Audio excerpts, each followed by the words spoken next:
Firstly, Hope, I guess we must ask about illness after you had to juggle things around successfully, as it turned out last week. How are the team this week? We have pretty much everybody back. I'm just going through my mind. Obviously, some just returning from COVID, so we have to manage loading, minutes on the pitch, etc. Meg Walsh still out. She's the only one, I think, who hasn't returned. Oh, and Dan Bowman hasn't returned with COVID, but getting better apparently. So looking better, but not quite to full strength. Well, last week you praised the work of your goalkeeping coach, Alex Penny, didn't you, in moving Megan Walsh forward in her game this season. But he's clearly been asking the same of Katie Startup, and she delivered when called upon.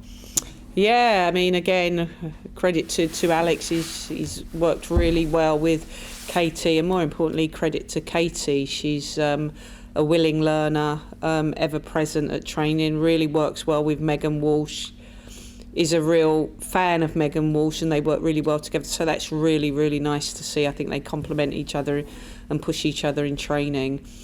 And obviously when she was asked to step up, she did a fantastic job. I'm just really pleased for her. It's her first start, her first full 90 minutes in the WSL for us. I'm sure I'm right, aren't I think.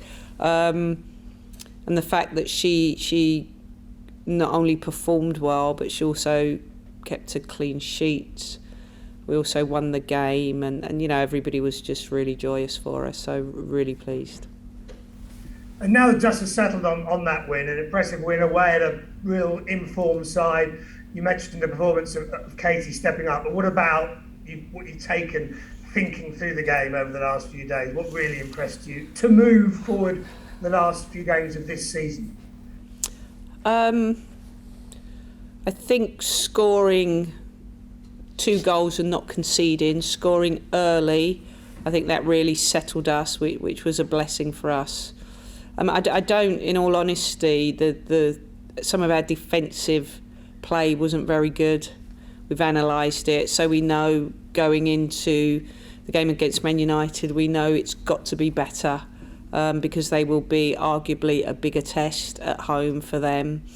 So, but the fact that we won the game, the fact that we've sort of won 3 out of the last 4, the 4th being Arsenal, which we didn't win, I think we take some confidence in some pride that we've got points on the board, clean sheet, climb to the table, but we still recognise that there's some work to do.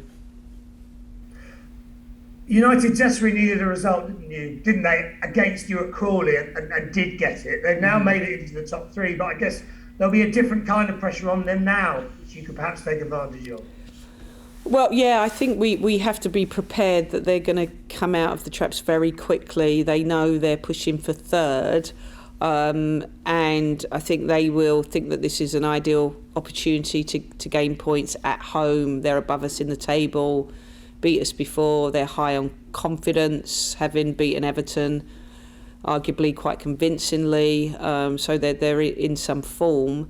So I think they'll come out and really pressurise and try and get control of the game early. So we just have to be prepared for that, play at our pace, and hopefully we can find a bit of cutting edge and get some joy in the game and hopefully come away with some points.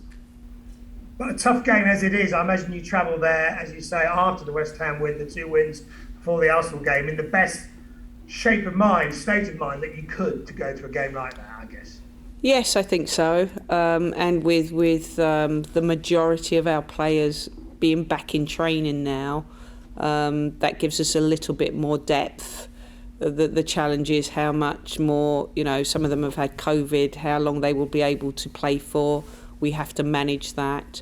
But we go in with, a relaxed readiness, I guess, knowing that we've done well in recent games and knowing that we've got nearly a full squad to pick from, as I said, gives us some confidence going into it.